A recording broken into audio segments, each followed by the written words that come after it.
I want to start this conversation quietly, because most of the time, history does not announce itself with a drum roll.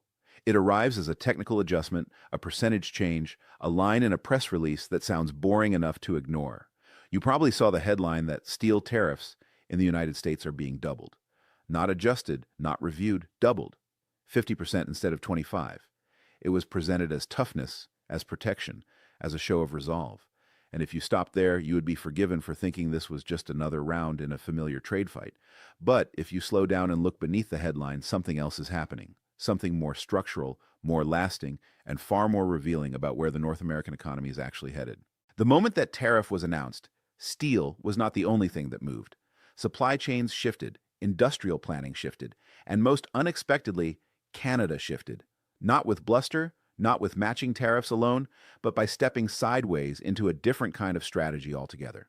And that quiet step may end up mattering more than the tariff itself. This is one of those moments where the surface story feels simple, but the underlying system is doing something complicated and potentially destabilizing. On paper, the policy sounds straightforward. If foreign steel is too cheap, it undercuts American producers. Raise the tariff, make imports more expensive, and domestic buyers will turn back to U.S. mills. That logic has been repeated for decades, and politically it is very effective because it frames the issue as defense. Defense of jobs, defense of industry, defense of national strength. But tariffs do not work like a switch that turns factories back on. They work like a tax on the materials that everything else is built from. Steel is not a niche product. It runs through the economy the way blood runs through a body. Cars, buildings, appliances, infrastructure, rail, machinery, even the mundane hardware holding things together. When steel becomes more expensive, building anything becomes more expensive. So when a government raises a tariff to protect one segment of production, it simultaneously raises costs for thousands of other businesses that rely on that input. The auto plant feels it before the steel mill does. The construction firm feels it before the blast furnace expands. The contractor bidding on a school renovation feels it immediately. This is why tariffs often show up not as dramatic job creation, but as quiet inflation that creeps into everyday life without ever being labeled as such. What makes this moment different is not just the size of the tariff, but the response across the border. Canada did not simply mirror the move and escalate the fight. It paused, recalculated, and leaned harder into a strategy that the tariff itself never addresses. Changing how steel is made, cleaner processes, electric arc furnaces, energy systems tied to lower emissions, and long-term cost stability. What sounds like an environmental talking point is actually an industrial one. If you can make steel with less carbon and lower energy volatility, you can eventually make it cheaper. And cheaper production beats protected production in the long run. This is where the deeper tension emerges. One country is trying to protect an existing industry by raising barriers around it. The other is trying to redesign the industry so it competes on new terms. One approach treats the problem as a threat to be blocked. The other treats it as a transition to be navigated. And because the American and Canadian economies are so tightly integrated, those two choices cannot remain separate for long. If you live in an industrial state, you may hear tariffs framed as a lifeline, a way to push back after decades of decline. And that feeling is real. Communities that lost factories were not imagining the harm. They lived it. But relief is not the same thing as renewal. A tariff can slow damage, but it cannot modernize a mill. It cannot retrain a workforce. It cannot guarantee that a job will still exist 10 years from now. What it can do is postpone difficult decisions while raising costs for everyone else in the system. That is the story we need to understand before we decide whether this moment is about strength or delay. Because what looks like protection on the surface may actually be a signal that two neighboring economies are starting to diverge in how they imagine the future of industrial work itself. And once that divergence begins, it does not stay contained to steel. For decades, we have talked about North American manufacturing as if it were a single circulatory system. Parts cross the border multiple times before a final product ever reaches a showroom floor. A vehicle assembled in the American Midwest may rely on steel poured in Canada, components stamped in multiple states, and logistics timed so tightly that even a small price shock can ripple outward. That is why the assumption behind tariffs has always been fragile. You are not simply taxing a foreign rival. You are taxing a system you yourself depend on. When steel prices rise suddenly, the first reaction is not expansion. It is hesitation. Auto manufacturers pause orders. Construction firms revisit bids. Smaller manufacturers delay upgrades. These decisions are not ideological. They are survival calculations. A factory cannot pass higher input costs to customers instantly without risking lost sales. So instead, it trims elsewhere. Overtime disappears. Hiring slows. Maintenance is deferred. None of this makes headlines, but it is how policy actually enters daily life. This is where the emotional appeal of tariffs collides with their economic reality. The promise is protection, the experience is friction, and friction spreads unevenly. A steel mill might benefit eventually, but a factory down the road assembling equipment with thin margins feels the pain immediately. A community may be told that jobs are being defended, while quietly watching other jobs become more precarious because costs climbed faster than demand. Now, place that reality next to Canada's shift in posture. Instead of treating steel as something to defend at any cost, it is increasingly being treated as something to transform. Electric arc furnaces powered by relatively stable energy sources change the cost structure of production over time. Fewer emissions is not just a moral argument, it is a financial one. Carbon-intensive processes are exposed to future regulation, volatility, and trade penalties. Cleaner processes are insulated from them. That insulation is a form of competitiveness that no tariff can replicate. This creates an irony that trade policy rarely acknowledges. A tariff meant to discourage imports can end up encouraging a different kind of import. Not cheaper steel, but smarter steel. If Canadian producers succeed in lowering long-term costs while meeting environmental standards demanded by global buyers, American firms may find themselves quietly sourcing more from north of the border, not less. The tariff remains in place, but the logic of the market bends around it, and this is not a hypothetical. Large buyers increasingly care about lifecycle costs, regulatory risk, and future compliance. A product that looks more expensive today can be cheaper over a decade if it avoids penalties and volatility. That is how industrial competition is evolving. It is no longer just about price at the border, it is about price across time. The deeper question, then, is what exactly is being protected? Is it the worker or the process? Is it the community or the ownership structure? Protection can stabilize an industry temporarily, but it can also lock it into older methods that become harder to defend as the world changes. History is full of examples where industries survived by policy long enough to miss the moment when adaptation was still possible. For workers, this distinction matters more than rhetoric ever could. A promise that a job will not disappear this year is not the same as a pathway that ensures skills remain valuable in the next economy. Training for new production methods builds leverage. Tariffs build dependence. One prepares people to move with change. The other asks them to hope change does not arrive. This is why the divergence between these two strategies matters beyond steel. It reflects two different answers to the same anxiety. One says the world is unfair and we must push back. The other says the world is changing and we must retool. Both responses are human. Only one is sustainable. To understand why this matters so much, you have to look past the policy language and ask who actually absorbs the cost of this kind of protection. Tariffs are often sold as a punishment imposed on someone else, a foreign producer, a distant government, an abstract rival. But tariffs are paid at home. They are paid by companies when materials arrive at the border, and those costs are then passed through the economy in ways that are almost impossible to trace cleanly. You do not see a line item on a receipt labeled tariff. You see higher bids, thinner margins, delayed projects, and eventually smaller paychecks. Think about a medium-sized manufacturer that relies on steel to build equipment.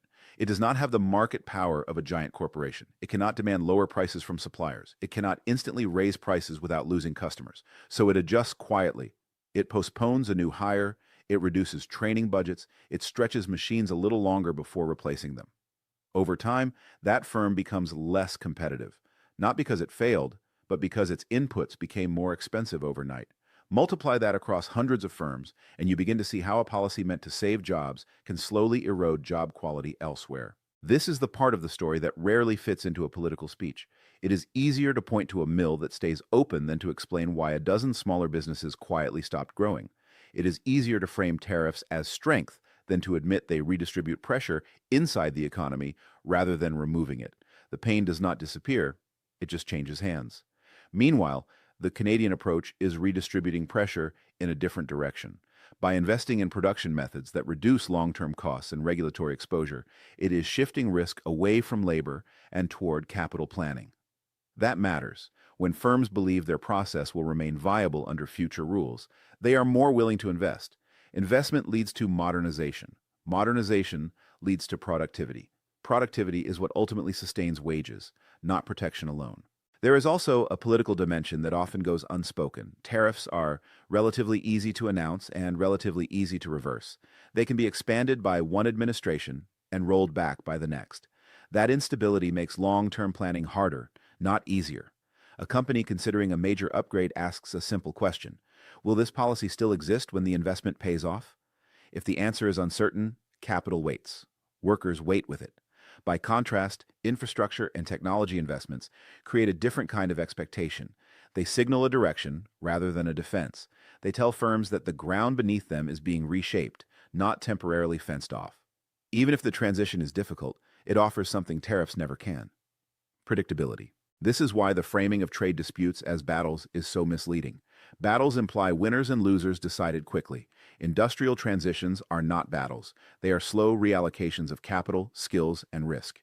The country that manages those reallocations deliberately gains an advantage that no tariff wall can permanently block. And this is where the American debate often stalls. We argue about fairness without talking about capacity. We argue about loyalty without talking about efficiency. We argue about defending the past without fully confronting what the future demands. That does not make those arguments dishonest. It makes them incomplete. If you are a worker watching these policies unfold, the signal you receive matters as much as the policy itself. Are you being told that your job will be protected from competition, or that your work will evolve with it?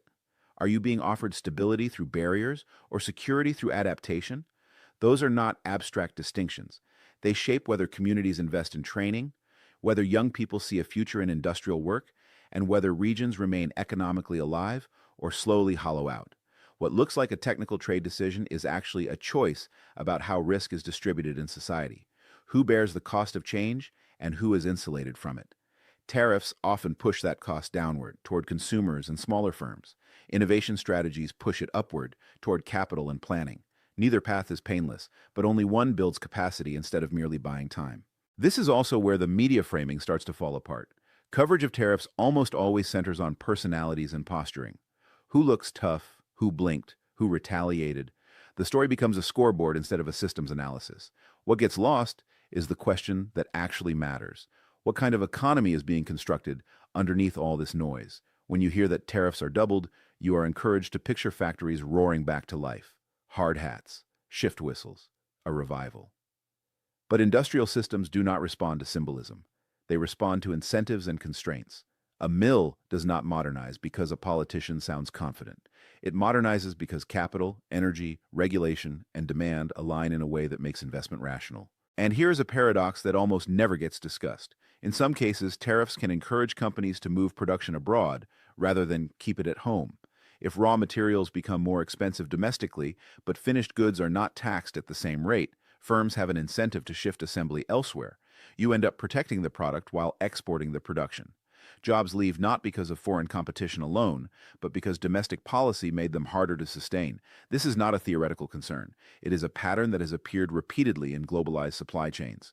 Companies do not move out of loyalty or betrayal. They move because cost structures change. When policy alters those structures abruptly, capital adapts faster than labor ever can. Workers are left negotiating with a system that has already moved on. Against that backdrop, Canada's quieter strategy takes on greater significance. By tying industrial policy to energy systems and long-term infrastructure planning, it is creating conditions where firms can justify staying put and upgrading. That does not guarantee success. Transitions are messy. New technologies fail. Costs can overshoot. But the direction matters. It signals that industrial work has a future, not just a past worth defending. This difference also shapes how institutions behave. In the United States, steel policy has long been shaped by intense lobbying. Companies argue for protection to stabilize employment. Unions support tariffs to preserve jobs. Politicians support them because defending local industry resonates with voters who have been ignored for decades.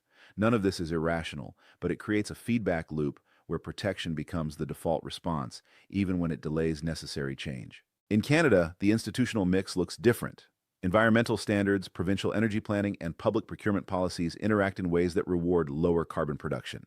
Instead of asking how to keep competitors out, the question becomes how to meet future standards first. That is a fundamentally different orientation toward competition. For ordinary people, these differences surface slowly. You do not wake up one morning and feel an industrial transition. You notice that projects take longer, that bids come in higher, that certain jobs no longer seem to exist for your children. Or, in another place, you notice new training programs, new facilities, and a sense that something is being built rather than merely defended. The danger of focusing only on tariffs is that it encourages us to confuse resistance with progress. Pushing back can feel empowering, especially after years of decline, but empowerment without direction eventually runs out. If all a policy does is hold the line will eventually be crossed. What is unfolding between these two countries is not just a disagreement about steel. It is a test of whether industrial societies can adapt without abandoning the people who built them. One path leans on walls, the other leans on redesign, and the consequences of that choice will show up not in speeches, but in paychecks, communities, and the opportunities available to the next generation. There is a deeper layer beneath all of this that we rarely confront honestly, and that is how modern capitalism distributes responsibility when entire regions are forced to change. For decades, efficiency was celebrated as an unquestioned good. If production moved elsewhere and prices fell, the system declared success, even if whole communities were hollowed out in the process. When the backlash finally arrived, tariffs became one of the few tools that could be deployed quickly and visibly. They offered a sense that someone was finally fighting back. But fighting back is not the same as building forward. Tariffs are reactive by design. They respond to pressure rather than anticipating it. They assume that the main problem is unfair competition, not technological shift or structural change. That assumption is comforting because it suggests that if the rules were fair, the old model would still work. Yet the world does not stand still long enough for that to be true. What makes the current moment so revealing is that both countries are responding to the same anxiety, the fear that industrial work is slipping away, but they are assigning responsibility differently. In one case, the burden is placed on outsiders. In the other, it is placed on institutions to adapt. One approach externalizes blame. The other internalizes reform. For workers, this difference shows up in subtle but profound ways. A system built around tariffs tells you that your job survives because competitors are blocked. A system built around modernization tells you that your job survives because your skills remain relevant. One message breeds insecurity beneath the surface because barriers can fall. The other builds confidence because capability travels with you.